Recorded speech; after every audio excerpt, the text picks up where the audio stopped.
Hi, this is Lee with Crashtesthobby, discussing how to put the radio into your Pinata. You need to start by getting all your coloring in place so that it's not disrupted and you're having to put tape and coloring over the top of the radio. In this particular case, I'm using orange and black as my primary colors, which are very visible against clouds in the mountains.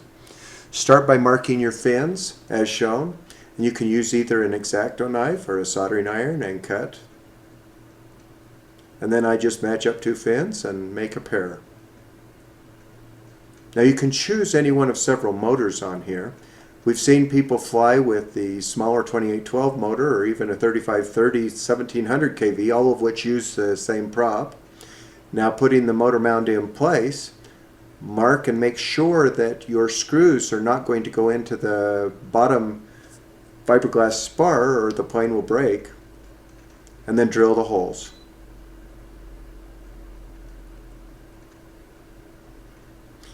And then screw the motor mount in place. Now the way we've got it with the top and bottom plate, you can actually put a bolt through if you want to and get a better grip on that motor mount. Now mark where you want your battery to be. With the blunt nose that's on this plane, you can have the battery farther forward. We did find, however, that some of the bigger batteries that are used on this plane, since it's going to be FPV or a larger combat plane, are too tall to stand on their edge, so you have to lay them flat. What I'm doing now is using a razor blade to cut the extreme tape or the bidirectional tape so that I can then use a soldering iron to cut out a battery box.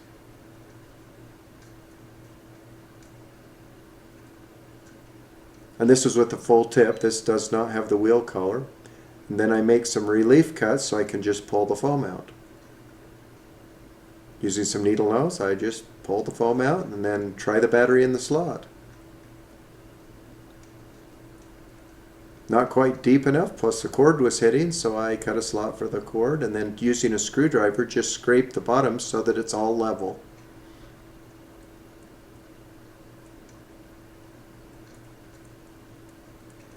And then try the battery in it again. Hey, that looks good. Now lay out the rest of your electronics and also make sure your radio is working. In this particular case, I'm putting a satellite receiver on the plane because I expect to be flying some longer distances. And then using my soldering iron, I cut a slot across the midsection of the plane that's wide enough and big enough for me to put my speed control and my receiver in. On many of our planes you'd also cut this longer for the servos, but because of the center extension, that would have you cutting a slot way out in the wings, so we will mount the servos separately from this slot. Then using a screwdriver, I just scrape the slot out and make sure that the receiver and the ESC fit into the hole. Now I lay out my servos and decide where I want them. With the color patterns that I'm using, I decided to put them inside the black just so they won't show so much.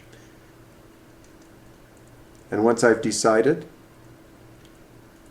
I have a little stencil that I trace to cut a servo, but I just measure like I did for the battery on most cases, and cut a slot for each servo.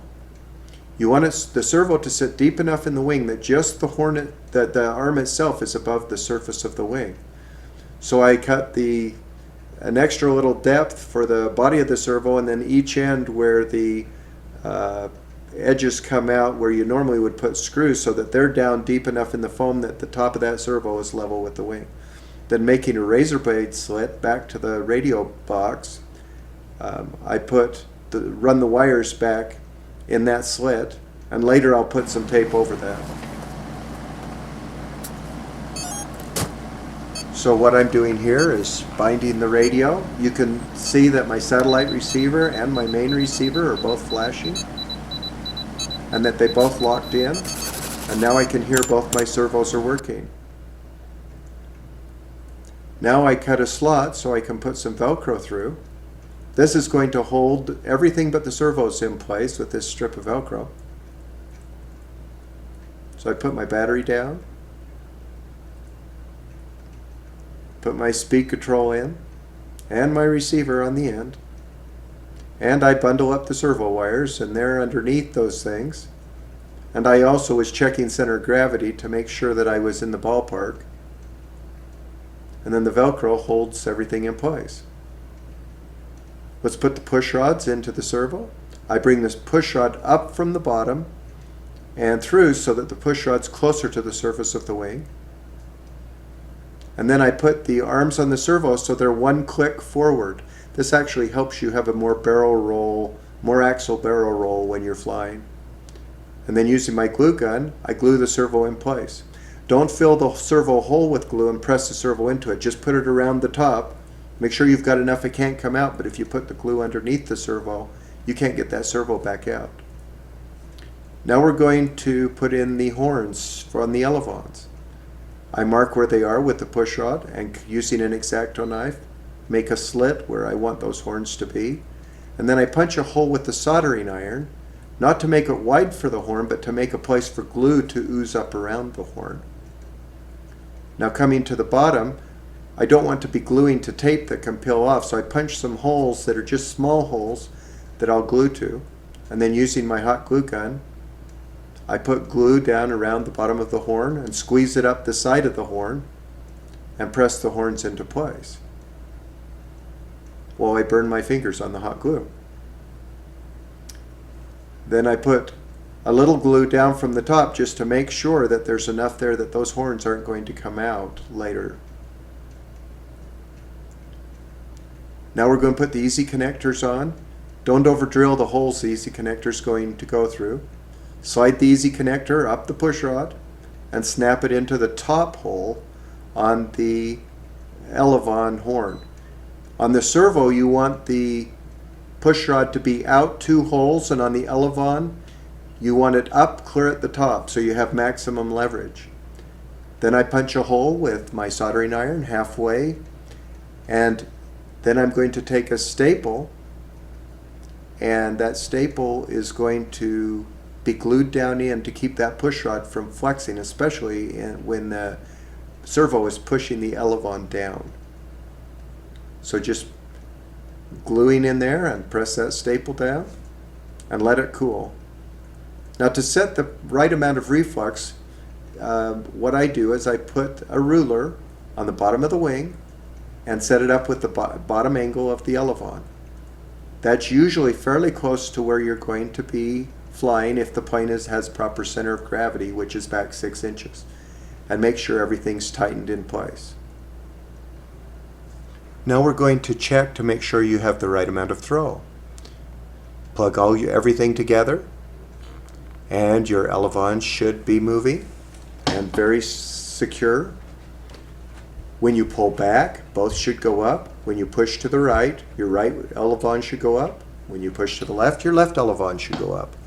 I like to set the throws so there's about a 1/2 inch in each direction.